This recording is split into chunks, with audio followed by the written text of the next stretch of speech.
예수께서 빌립보 가이사랴 지방에 이르러 제자들에게 물어 이르시되 사람들이 인자를 누구라 하느냐?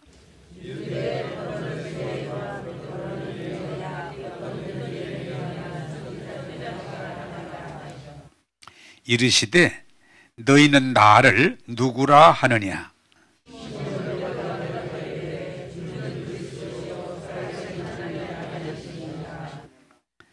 예수께서 대답하여 이르시되 바요나 시몬아 내가 복이 있도다. 이를 내게 알게 한 이는 혈육이 아니요 하늘에 계신 내 아버지시니라.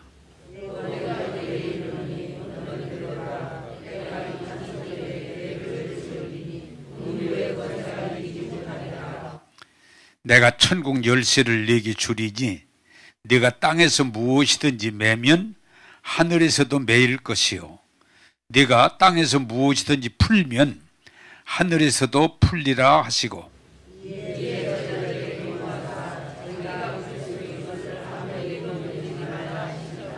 아멘.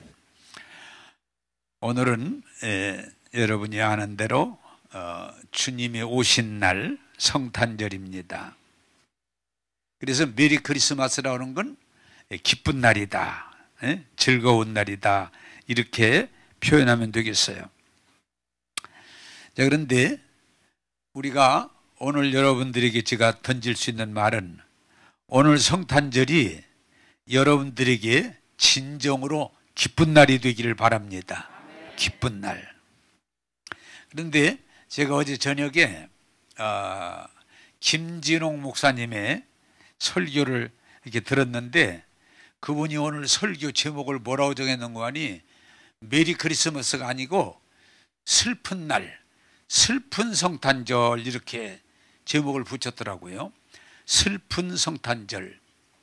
이게 무슨 말인가 하니 예수님 오신 날이 좋아야 되는데 아직도 러시아하고 우크라이나 지금 전쟁 중이잖아요. 전쟁 중에. 참 우리 인간들이 악한 게 뭔가 하니 이 서구 사회는 전쟁을 하다가도 성탄절이 되면 휴전하자. 이 성탄절은 싸우면 안 된다. 휴전하자. 그래 되게 휴전하는데 이번에 러시아하고 우크라이나는 휴전이 안 돼. 그냥 지금 전쟁하고 있어요. 뭐 전쟁을 하는 정도가 아니고 로켓을 쏴가지고 많은 사람이 지금 무고한 사람들이 군인도 아닌 사람들이 죽고 있어요. 그래서 러시아하고 우크라이나는 메리 크리스마스가 아니고 슬픈 성탄절일 것이다.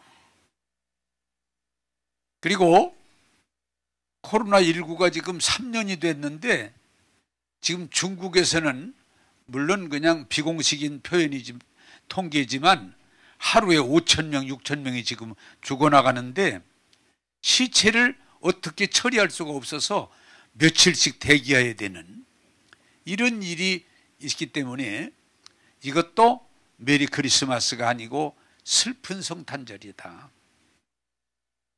그러면 전쟁과 전염병만 있느냐? 오늘 교회도 오늘 지금 제가 잠깐 들으니까 오늘 코로나19 걸려가지고 못 오신다는 분들이 몇 분 계시더라고요.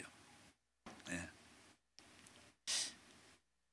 그리고 여러분이 아시지만은 여러 가지들 일 때문에 재난이 지금 계속되고 있고 또 경제적으로 물가가 높아가지고 지금 사업을 파산하는, 접는 이런 분들도 있고 또 개인으로 보면은 어려운 일이 참 많다. 그래서 저는 오늘 메리 크리스마스라고 못하고 슬픈 크리스마스라고 말을 왜? 그들을 생각해서 그런 표현을 썼는데 그럴 수 있겠다. 그냥 우리는 그냥 입만 열 메리 크리스마스 그러지만 정말 그게 안 될 사람들은 너무 많이 있을 것이다. 그런데 저는 거기다가 하나 더 보태가지고 정말 예수님이 누구신지 이해하고 예수님을 모셔드릴 때의 기쁨이 있는데 전혀 예수님을 누구신지 이해하고 내 마음으로 기쁨으로 이렇게 맞이할 수 있는 그런 준비가 안 된 사람들도 사실은 별로 즐거운 건 아닐 것이다. 그리고 또한 여러분, 우리가 다른 면으로 보면 뭐가 있는 거 아니? 크리스마스 그러면 사실 뭐예요? 예수님이 우리를 구원하시기 위해서 육신을 입고 이 땅 우리에게 오신 것이거든요.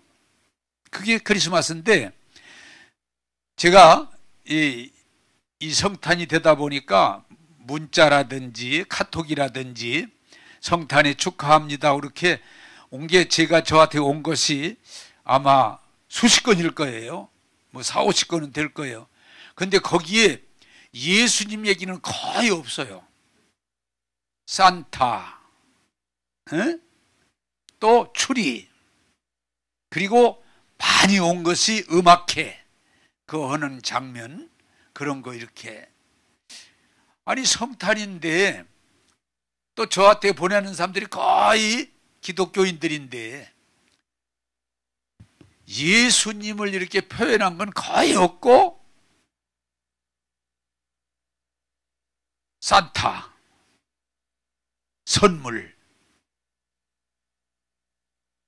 그리고 추리, 막 그 장식한, 반짝반짝반짝한 추리를 장식한 그런 거. 그리고 김진홍 목사님 설교 중에 그러더라고요. 성탄이 제일 메리 크리스마스는 사실 술집이라고.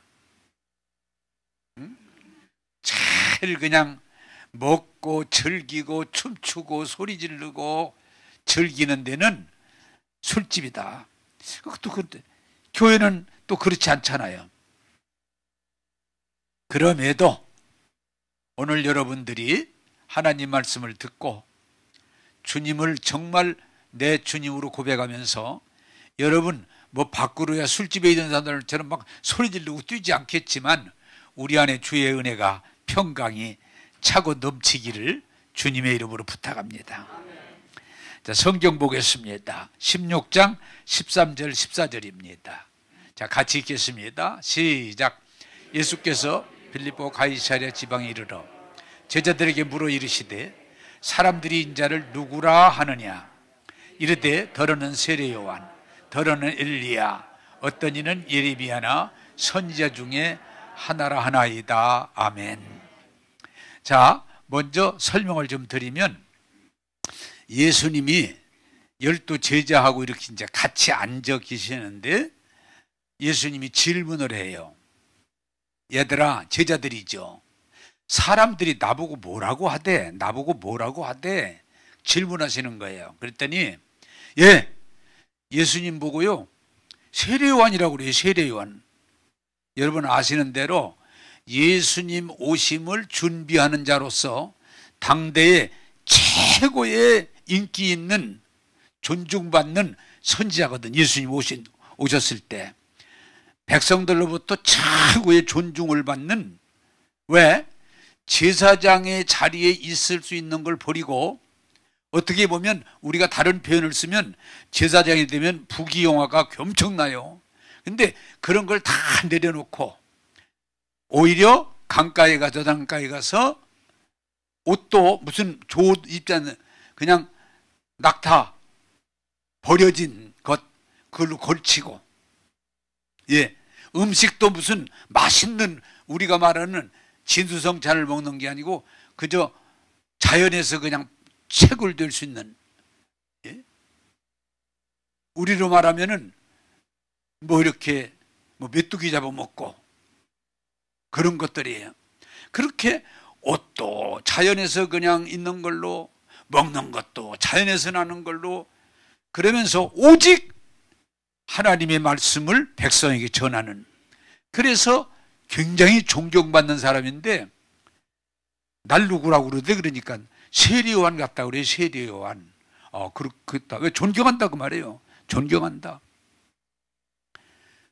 그랬더니 또 누구라고 하대? 그러니까 어떤 이들은요, 예수님을 가리켜서 엘리야라고 그래요. 엘리야. 엘리야가 누구요? 그 이방 우상숭배의 핍박을 받을 때 갈멜산에서 대결해가지고 하늘에서 불이 내려오게 해가지고 뒤집고 이겼던, 이방 선지를 이겼던 대단한 선지자거든요. 예수님을 엘리야 같은 선지자라고 그래요. 그렇구나. 선지자 중에 최고의 선지자 중에 한 사람이거든요. 능력의 사람. 그리고 그 사람은 죽지도 않고 하늘로 들림받았잖아요. 그런 사람이라고 그래요. 그러냐. 그때 또 예수님을요, 예레미야, 민족을 위해서 달 울고 예언하던 그런 예레미야 같다고 그래요. 그러냐. 그리고요, 또 사람들을 하다 보니까 선지자, 하여튼 정확하게 누구라고 말하기는 어렵지만은 예수님은 선지자 중에 한 분은 틀림없습니다. 선지자 중에 한 분. 그때 세례 요한 같다, 엘리야 같다, 예레미야 같다, 선지자 중에 한 분 같다 그러지만 주님이 거기에 만족하지 않으셔요. 만족하지 않으십니다. 자, 예수님을 선지자 중에 한 분으로 생각하는 사람들이 많이 있어요. 그걸 또 다른 말로 말하면, 넓혀 말하면 예수님을 성현 중에 한 분으로, 성현 중에 한 분으로. 여러분, 이제 책에서 봤습니다마는 4대 성현 그러면 공자, 석가, 소크라테스, 예수, 이제 그분들을 일반적으로 내 책에서 한번 봤어요. 4대 성현이다. 인류가 존경하는 그런 분으로 예수님을 예우하는 거예요. 여러분, 이 불교에서 보니까, 내가 한번 그냥 이 유튜브에서 봤는데, 불교에서도 예수님을 성불로, 그래서 절인데도 그 앞에다가 프랑카드를 예수님 오신 날 이렇게 걸어놨더라고요. 예수님 오신 날. 예수님도 하나의 불이다, 성불이란 말이죠. 그렇게 예우를 해주는 거예요.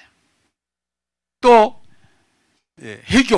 회교에서도 마음에 그 말하는데 예수님이 그런 정도의 선지자 중에 한 분이다 그래서 예수님을 굉장히 존중해요.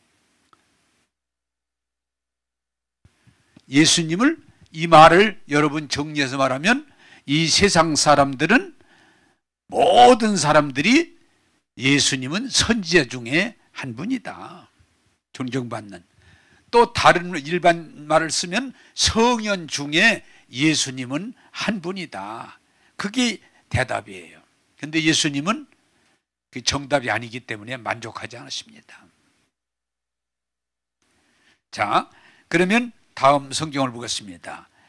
16장 15절 17절을 보겠습니다. 15장 16절 17절을 보겠습니다. 시작.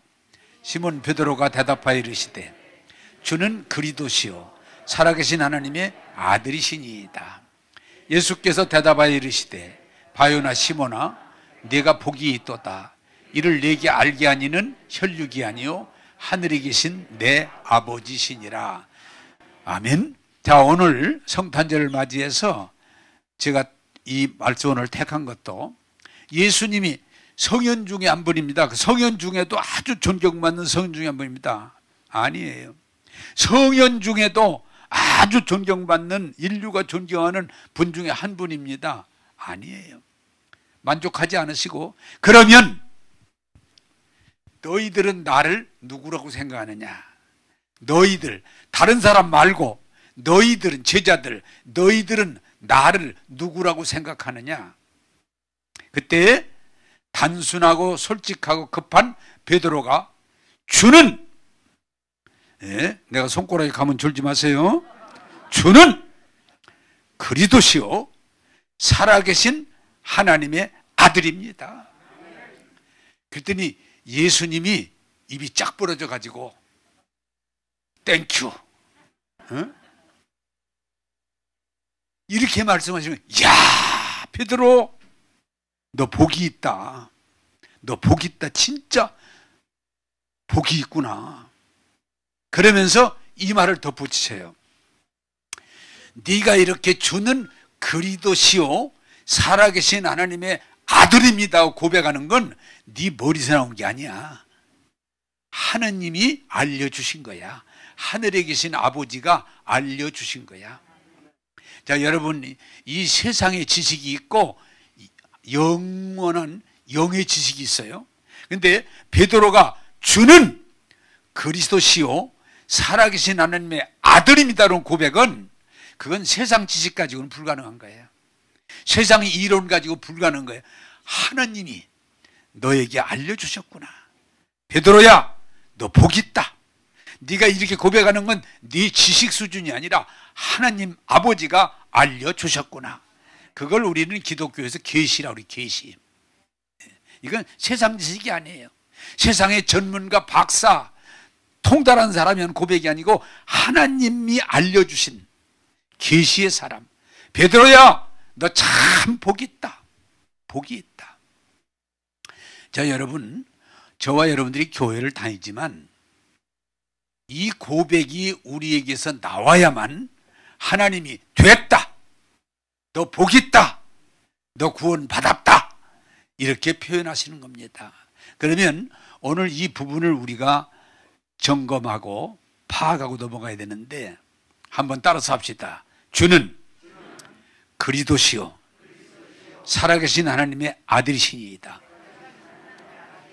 이 말은 무슨 말이냐면 그리스도란 말은 설명하면 구원자, 메시아, 기름 부어 구별된 자. 이건 무슨 말인 거 아니? 우리 사람들은 다 이 죄에서 구원받기를 원하는데 우리를 그 죄와 저주에서 건져내시는 구원하시는 분이 당신입니다. 그 얘기예요. 한번 따라서 합시다. 죄와 저주에서 우리를 구원할 사람은 예수님입니다. 그것을 고백하는 거예요. 사실은 이 기독교가 전체적으로 인정을 받으면서도 이 역사 가운데 잘 기독교인이 핍박을 많이 받는 이유가 어디 있는 거 아니? 아까 얘기한 대로 예수님도 훌륭하신 분이다. 석가도 훌륭하신 분이다. 공자도 훌륭하신 분이다. 마음에도 훌륭하신 분이다. 우리가 존중할 만하고 배울 교훈을 받을 만한 분이다 이러면 되는데 기독교가 유독하게 핍박을 많이 받는 이유가 그 대답을 인정하지 않고 인류를 죄에서 저주에서 건져낼 분은 오직 예수밖에 없다. 이 말을 하면 여러분 아멘 하지만 다른 종교는 막 열이 나는 거예요. 어? 그렇잖아요. 어떻게 예수밖에 없냐? 석가도 구원할 수 있고 공자도 구원할 방법이 좀 틀리지만 좀 마음에 또 구원할 수 있고 이것을 소위 요새 혼합주의라고 그래요. 그래 요새 그런 거 많이 보이잖아요. 하나님, 석가님, 공자님, 막 이런 식으로 많이 그 드라마에서 웃기기도 하지만 사실은 어떤 면에서 그런 연합적인 사상도 있는 거예요. 왜 기독교가 욕을 먹고 왜 기독교가 핍박을 받고 왜 기독교 어려운 거 아니? 석가도 일종의 구원되지 않냐? 석가도 다 우리 바른 길로 이끌어 주지 않냐? 공자도 삼강오련 우리 사람의 도리를 가르쳐서 사람 되게 만들지 않냐? 그러면 아무 종교나 아무 인물이나 내가 봐서 선택하고 그 사람 존중하고 따르면 되지. 왜 이것들은 그냥 꼭 예수만 믿어야 구원받는다고 고집을 피니까 많은 사람들이 저놈의 인간들. 그리고 심할 때는 이 고집쟁이들, 이 편견의 매인자들, 이것들은 그냥 없애버려야 된다. 그래가지고 기독교인들이 많이 핍박을 당했고 순교를 당한 거예요. 로마에서 굉장한 핍박이 있을 때도 그래 예수님이 구원자로 하자. 그러나 로마 네로도 구원자요, 인류의 스승이요, 왕 중에 왕이라고 인정을 했는데 우리 안 합니다. 예수 외에는 우리의 진정한 왕은 없으니 이러니까 그냥 다 잡아 죽인 거예요.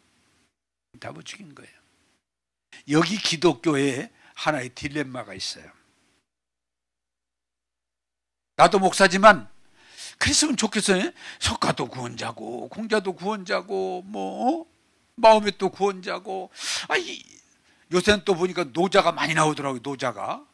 내 이렇게 보는데 노자도 좀 구원자고 그러면 누가 시비를 안 할 텐데,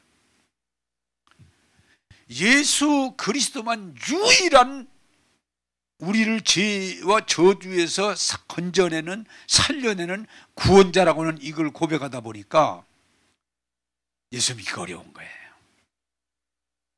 그럼에도 성경은 분명하게 선포하는 건, 너희는 나를 누구라고 하느냐 할 때 베드로가 주는 그리스도시요, 말하자면 구원자요, 하나님의 아들이시니이다 라고 고백할 때, 바요나 시몬아 네가 복이 있다.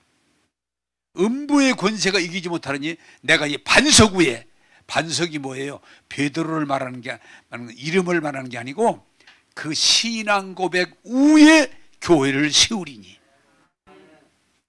그것이 중요한 거예요. 오늘 저와 여러분들이 이 부분이 확정돼야 되는데, 예수 믿는 어려움이 이건데, 아무나 누구를 믿어도 구원받을 수 있다, 누구를 믿어도 이것은 접어야 돼. 성경은 허락하지 않습니다. 또 하나는 이 성경에서 분명히 우리에게 말하는 건 뭔가니, 신앙이라고 하는 것은 교회를 얼마나 오래 다녔느냐, 열심히 다녔느냐, 공부를 많이 했느냐는 이게 아니고, 신앙의 기반이, 기초가 뭔가니 예수 그리스도가 우리의 유일한 구원이시다. 이게 신앙 기반이에요. 나는 할 수 있으면 오늘 이 베드로의 고백, 내가 이 반석 위에 내 교회를 세우리, 이게 무슨 말이에요? 베드로, 천주교에서는 베드로인데 아니에요. 베드로가 아니고 이 신앙 고백, 나와 여러분들이 교회를 얼마나 오래 다녔느냐 이거 아니에요. 예수님이 질문에 이 신앙 고백을 내가 진실로 할 수 있느냐, 거기서부터 신앙의 뿌리가 내려지고 반석이 되고, 거기서부터 우리 신앙이 자라서 열매를 맺는 거예요. 여러분, 저는 이제 우리 감리교회에 내가 시작을 해서 지금은 이제 교파 없이 합니다만은, 우리 감리교회를 시작한 그 유명한 웨슬리 목사님이라고, 이분이 목사님의 아들이에요. 물론 그때 그분이 성공했지만 목사의 아들로 굉장히 성실하게 잘 자랐어요. 그리고 어머니의 그 청교도 신앙을 물려받아서 대학 다닐 때 이미 홀리클럽, 다시 말하면 거룩한 모임을 만들어서 그저 기도하고 성경 공부하고 착한 일을 하고 이런 일에 힘쓰는 아주 모범이었어요. 그리고 그가 옥스퍼드에서 신학을 하고 목사가 돼서, 또 당시에 미국은 개척지예요. 근데 자원에서 선교사가 돼서 미국으로 가는데 그가 두 가지 경험을 해요. 하나는 그 당시에 이제 배 타고 오래 가는데, 배를 타고 가는데 풍랑이 일어나서 막 배가 이제 깨진다고 그러니까 다들 불안에 떨고 있는데, 당시에 모라비안 교도라고 하는 사람들이 전혀 불안해하지 않고 그냥 모여서 찬송하고 기도하고 감사하고. 그리고 웨슬리가 목사지만 물어요. 당신들은 무슨 믿음을 가졌기에 이 어려운 상황에서 불안해하지 않고 그렇게 평안한 마음을 가지고 예배를 드립니까? 그때 말합니다. 아니, 예수님이 우리를 죄에서 구원하시고 우리와 함께 하시는데 뭐가 두렵습니까? 그때 웨슬리가 목사지만 말을 합니다. 나는 그게 아직 안 됩니다. 나는 그게 아직 안 됩니다. 그리고 미국을 가서 선교사로서 열심히 목회하다가, 또 이분은 워낙 철저히 사는 걸 고집하는 분이니까 교인들이 못 따라와. 그걸 고윤리라고 그래요. 아주 윤리 도덕을 굉장히 수준을 높이 잡아가지고 밀어붙이는데 교인들이 못 따라와. 그러니까 갈등하다가 결국은 교회에서 그냥 떠납니다. 그가 영국에 돌아와서 고민을 하는 거예요. 그 배에 풍랑에서 있을 때 그 모라비안들을 볼 때 나는 왜 거기에 못 미치는가? 내가 또 선교사로서 정말 목회를 잘하고 싶었는데 내가 왜 교인대로 부닥쳐서 이렇게 결국은 돌아와야 되는가? 왜 그런가? 그리고 고민을 하는 중에 올더스 게이트라고 하는 거리를 지나가다가 하나님 말씀을 전하는 곳이 있어서 들어가서 말씀을 듣다가 그가 그 하는 고백이에요. 처음으로 예수님이 나의 죄를 위해 십자가에 죽으셔서 내 죄를 다 처리해 주셨다. 그게 확 이렇게 전기불이 들어오듯이 마음에 탁 들어온 말씀이 들어오면서 가슴이 뜨거워지고 막 눈물이 쏟아지면서 아, 예수님이 나를 죄에서 구원해 주셨구나. 그 감격에 빠져서 그때부터 그 믿음으로 출발해서 성령으로 충만해서 대단히 위대한 하나님의 일꾼이 되는 거예요. 그게 출발이에요. 자, 오늘 여러분들이 질문을 내가 하나 던집니다. 오늘 또 아까 1부에 마치고 어떤 신학대학생이 좀 상담하고 싶다고 그래서 우리 교회 아니고 얘기하고 갔는데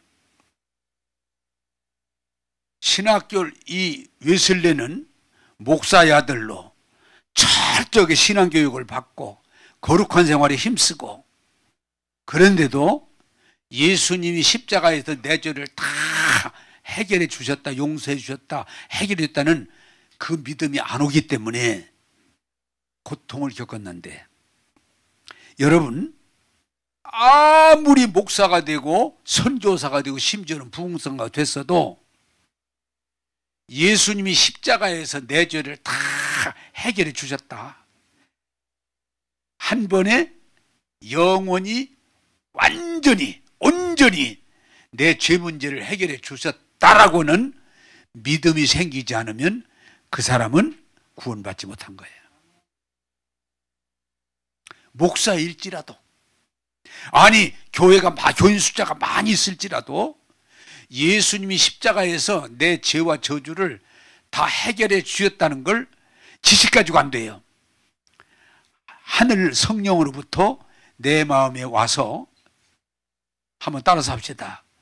예수님께서 내 죄와 저주를 십자가에서 다 해결해 주셨습니다. 아멘. 이게 믿음이 와야 이게 반석이에요. 이게 신앙의 뿌리예요. 여기서 교회가 시작되는 거예요. 이게 안 되면 그건 일반 불교나 유교나 회교나 도교나 종교의 하나지 성경이 말하는 구원의 종교가 아니에요. 이게 와야 돼요. 나는 여러분들이 우리 교회는 지금 한백교에 있다는 사람이 4,000명 이렇게 모였습니다만은 5,000명을 모이든 10,000명이 모이든 예수님이 십자가에서 내 죄와 저주를 한 번에 영원히 완전히 해결해 주셨다. 이게 믿어져야 돼요. 마음으로 믿어지고 입으로 시인할 때 우리의 믿음은 거기서 출발하는 거예요. 거기서 뿌리를 내리는 거예요. 근데 그게 아직 안 됐다. 이렇게 얘기를 하다 보면 예수님 좋은 분이에요. 나 그 말씀 잘 듣고 있어요. 근데 아직 예수님이 십자가에서 내 죄를 완전히 나를 대신해서 그 저주를 받으셔서 해결해 주셨다. 이게 안 오면 아직은 그리스도인이 되려고 하는 거지 교회의 반석 위에 뿌리 내린 게 아니라는 거예요. 여러분 가끔 사람들이 질문합니다. 교파가 어디예요? 교파가 구원하는 게 아니에요. 가끔 이 개신교 교인들 질문 가운데 저한테 많이 하는 게 목사님 천주교인도 구원 받아요? 천주교인도 구원 받나요? 제가 말합니다. 천주교 개신교가 아닙니다. 예수 그리스도가 십자가에서 내 죄와 저주를 담당하시고 죽으셔서 나를 구원해 주셨다고는 믿음을 고백할 수 있다면 천주교인도 구원받습니다. 그러나 두드림교회를 다녀도 예수 그리스도가 내 죄와 저주를 십자가에서 다 담당하셔서 해결해 주심으로 나는 믿습니다. 구원받았습니다. 이 얘기를 고백을 못한다면 진정한 그리스도인이 아닙니다. 교파가 종단이 아니에요. 교파가 아니에요. 조직이 아니에요. 내가 이 반석 위에 내 교회를 세우리니, 그게 고백이에요. 주는 그리도시요. 그걸 주님이 그게 답이다 그 말이에요. 됐다 그 말이에요. 두 번째 고백이 뭐예요? 하나님의 아들이십니다. 이게 뭐예요? 하나님의 아들은 동일인데 우리를 영원히 죄만 사해 주는 게 아니고 영원히 우리의 삶을 이끌어 주심을 말하는 거예요. 그걸 성경에서 가장 잘 표현된 데가 시편 23편 목자예요. 하나님을 뭐라고 그래요? 나의 아버지, 나를 책임져 주신다 그 말이에요. 나의 목자, 나를 푸른 초장으로 맑은 물가로 쉴만한 동산과 집으로 이끌어 주신단 말이에요. 비록 내가 사망의 음침한 골짜기를 다닐지라도 해를 받지 않을 것은 누가? 목자가 그 지팡이와 막대기로 나를 안위하시나이다. 지켜주신단 말이에요. 그래서 여러분들이 두 가지를 받아들이고 고백하고 그 확신의 토대 위에 간다면 예수 믿는 열매가 나타나기 시작해요. 여러분 생각해 보세요. 인간은 죄 없는 사람은 아무도 없어요. 정도의 차이지 다 성경은 뭐라 그래요? 의인은 없나니 한 사람도 없다. 그런데 그 죄 문제를 인간이 해결하려고 수없이 몸부림을 치고 노력하는데 안 됩니다. 그런데 그걸 해결해 줄 구원자가 누구요? 예수 그리스도. 여러분요, 저도 목사지만 확실히 내가 이해하고 받아들인데 목사가 되고도 좀 흔들릴 때가 많이 있었어요. 지금은 확실하게 내가 이해하고 받아들여요. 얼마나 좋은지 몰라요. 또 하나는 뭐예요? 왜 예수 믿고 은혜를 받으면 걱정하지 않고 살 수 있어요? 세상은 늘 전쟁도 하고 전염병도 퍼지고 기근도 일어나고 물가도 오르고 갈등 요소가 늘 있지만 한번 따라서 합시다. 목자이신 예수님이 함께 하십니다. 그게 믿음이 있으면 넉넉히 이기는 거예요. 넉넉히 이기는 거예요. 목자가 나는 세상은 늘 악해요. 풍랑이 일어나. 나는 부족해. 내가 나를 생각해도 왜 이렇게 저는요 지금이니까 여러분 자신 있게 얘기할 수 있는 건 아니 왜 이렇게 내가 못났지? 왜 그렇게 내가 바보같이 생겼지? 왜 그렇게 떨어지지? 그런 생각 참 많이 가지고 살았어요. 나중에 보니까 다 똑같더라고. 나처럼 나만 그런 줄 알았어. 아니더라고요. 우리 아버님이 어려서부터 나보고 구슬을 잘했거든. 아이고 저 천치 같은 놈의 새끼. 옛날에는 아주 그냥 잘 썼던 말이요. 아이고 저것이 어떻게 밥 새끼 먹을까. 나는 그래 그 말을 믿었어. 그런데 나만 그런 줄 알았더니 다 그렇더라고. 다 그렇더라고. 내가 이것을 사실은 젊은이들에게 알려주고 싶어요. 야 너만 그런 게 아니야. 나도 그래. 그는 목사님도 그래요? 그 말을 많이 들어요. 어떤 신앙 상담을 하다가 막 고민을 하고 자기 연약함, 부족함 막 이럴 때 나는 왜 그런지 몰라 할 때 아니야 나도 똑같아. 그러면 아이고 목사님 나 위로하려고 그러죠. 아니요, 나는 너보다 더했어. 한번 따라서 합시다. 인간은 다 죄인입니다. 다 허물이 있습니다. 그 해결이 해주시는 분이 예수님이신 거야. 그리고 아무리 우리가 공부하고 돈 벌고 열심히 살아봐도 늘 자신이 없어요. 왜? 무슨 일을 닥칠는지 몰라. 그런데 그 완전하신 주님께서 내가 너와 함께 하리라. 얼마나 좋아요. 내가 부족해도, 내가 좀 연약해도, 내가 좀 허물이 있어도 내가 너와 함께 할게. 내가 너 도와줄게. 그것이 고백인 거예요. 그래서 이렇게 말씀하셨잖아요. 야, 공중 나는 새 봐. 염려하지 마. 들의 백합화? 염려하지 마. 세상의 미물도 먹고 입게 하시는 이가 하나님이신데 너희 일까 보냐. 그래서 여러분들이요, 교회 다니시면서 말씀 듣고 기도하다가 어느 날 확신이 오야 되는 건 뭐냐. 아, 나같이 죄 많은 사람을 예수님이 십자가에서 다 해결해 주셨구나. 막 눈물이 나는 거예요. 눈물이 나는 거예요. 아이, 세상님, 나 같은 거로도 주님이 날 용서해 주시고 깨끗하게 해주시고 나를 자녀 삼으시는지. 그리고 또 주님이 나같이 참 우리 아버지가 봐도 저기 어떻게 사나 그랬는데 잘 먹고 잘 입고 잘 살 수 있도록 늘 나와 함께 하시고 날 도와주시니까 얼마나 감사해. 이것이 신앙 고백이 돼야 될 줄로 믿습니다. 한번 따라서 합시다. 주는 구원자시요, 주는 나의 인도자십니다. 이 고백이야. 이 고백을 함으로 여러분 세상 풍랑에 흔들리지 말고, 세상 여론에 흔들리지 말고, 세상 환난 중에 빠지지 말고 오직 주님과 함께 할 때 여러분에게 은혜가 되고 복이 되고 승리가 되기를 주님의 이름으로 축복합니다. 굉장히 이게 중요한 거예요. 응? 자, 그런데 안타까운 건 유대인들은요, 예수님이 태어났던 유대, 이스라엘 유대 나라는요, 지금도 메시아 구원자가 안 왔다고 생각해요. 예수님이 그 구원자가 아니라고 생각해요. 선지자라고 생각해요, 그 사람들이.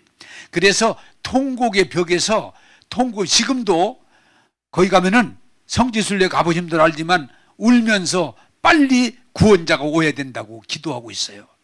구원자를 빨리 보내달라고, 너무 힘들다고, 회복하게 해달라고. 지금도 구원자를 요청하고 있어요. 오셨는데 안타까움이죠. 또 하나는 뭐냐?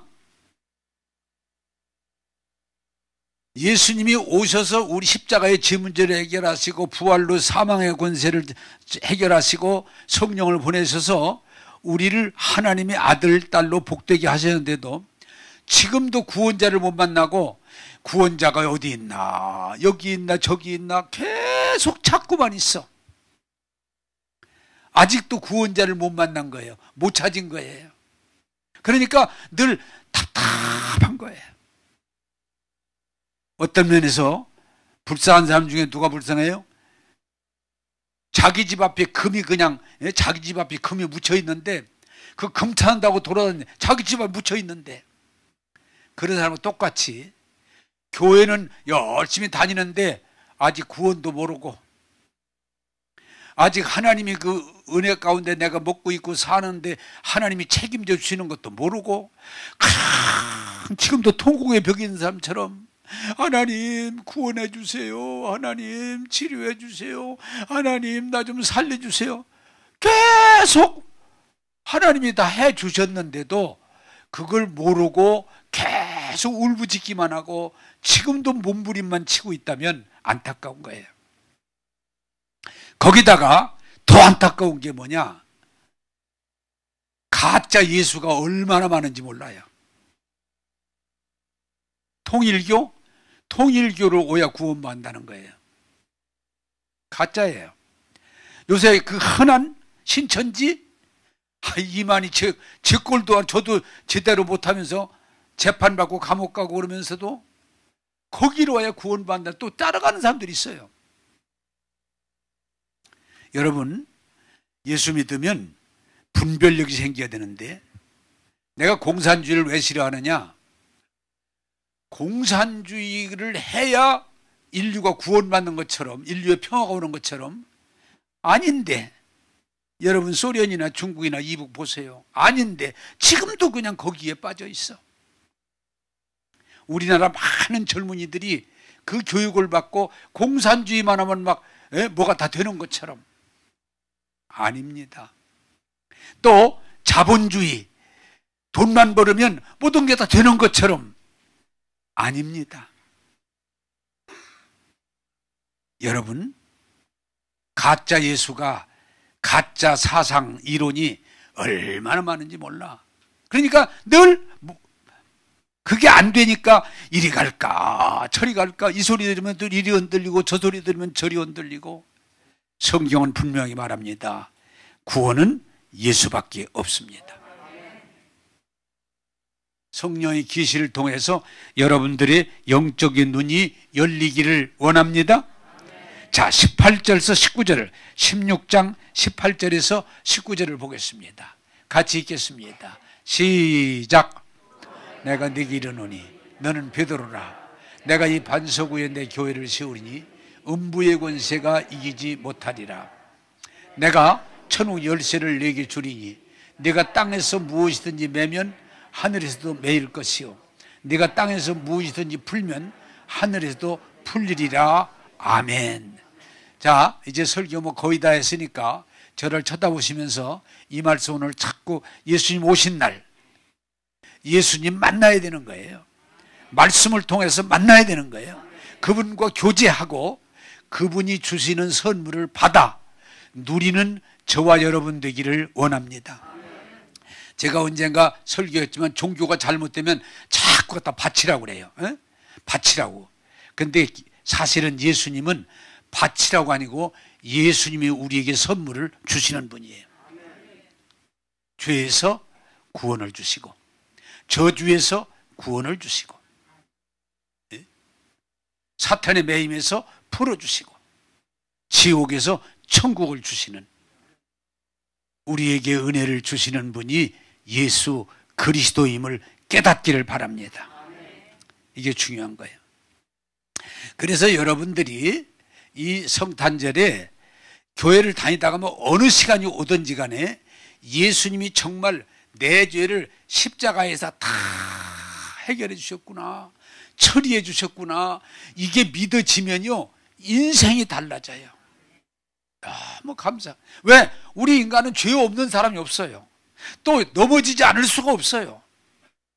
정말 다른 불가능해요. 근데 예수님이 나 같은 걸 위해서 죽으시고 그 죄값을 지불하시고 나를 거기서 건져주셨다고는 이 은혜가 이해가 되고 믿어지면 막 가슴이 감격스러운 거예요. 눈에서 눈물이 나는 거예요.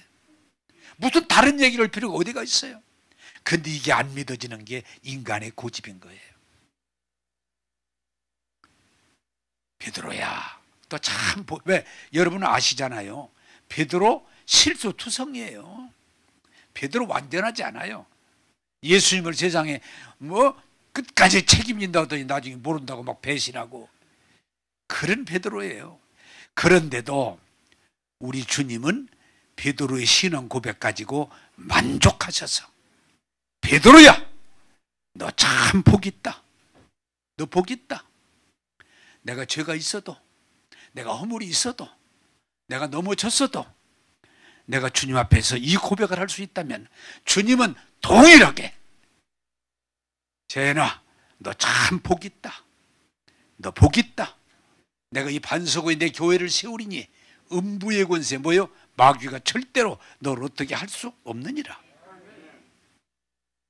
사랑하는 여러분, 나는 여러분들이 우리 교회를 얼마나 오래 다니셨느냐, 얼마나 직분을 가지고 있느냐, 이게 아니고 어느 날인가 말씀을 듣다가 베드로가 고백했던 그대로 주는 그리스도시요, 내 죄를 십자가에 다 해결해 주신 구원자시요, 하나님의 아들이시니이다. 나의 먹고 있고 살면서 이 세상을 다 이겨낼 수 있는, 그리고 하늘나라로 이끌어 주시는 나의 아버지시요 나의 목자이심을 내가 믿습니다. 고백할 때 하나님이 우리를 책임져 주셔서 나의 삶을, 영혼을 차고 넘치게 하실 줄로 믿습니다. 이제 말씀을 맺겠습니다. 여러분, 지금 이 전망으로 봐서는 세상이 점점 더 어려워진다고 그래요.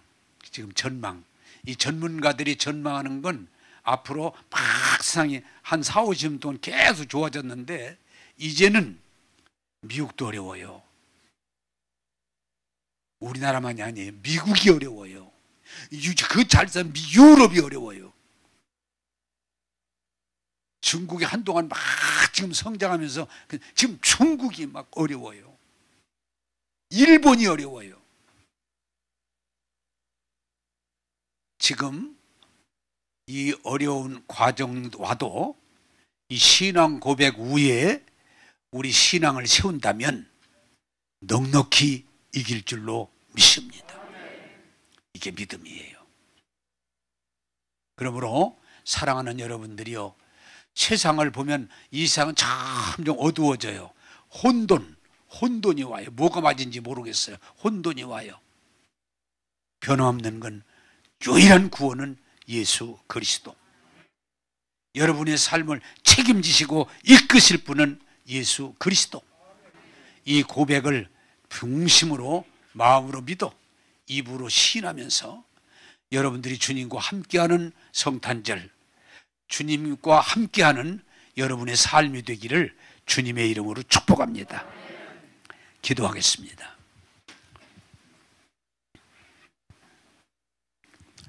좋으신 하나님, 지금 세상은 점점 어두워지고 혼란스러워지고 많은 재난 중에 고통을 겪고 있습니다. 그러나 이런 상황 가운데도 우리를 죄에서 구원해 주시고 저주에서 구원해 주시고 아들, 딸 삼으셔서 영원토록 함께 하시는 하나님의 은혜를 감사드립니다. 주님, 이 성탄절에 산타크로스나 출이나 파티가 아니라 정말 구원자 주님을 내 마음으로 모시고 입으로 시인하게 도와주셔서 주님과 함께하는 성탄절이 되게 하여 주옵소서. 주님, 전쟁이 있고 질병이 있고 고통 있는 곳에 주님 오늘도 위로해 주시고 하나님 은혜를 주셔서 저들이 그 어려움을 극복할 수 있게 하여 주옵소서. 오늘도 우리의 구원 되시는 주님을 인하여 찬양하며 예수님 이름으로 기도하옵나이다. 아멘.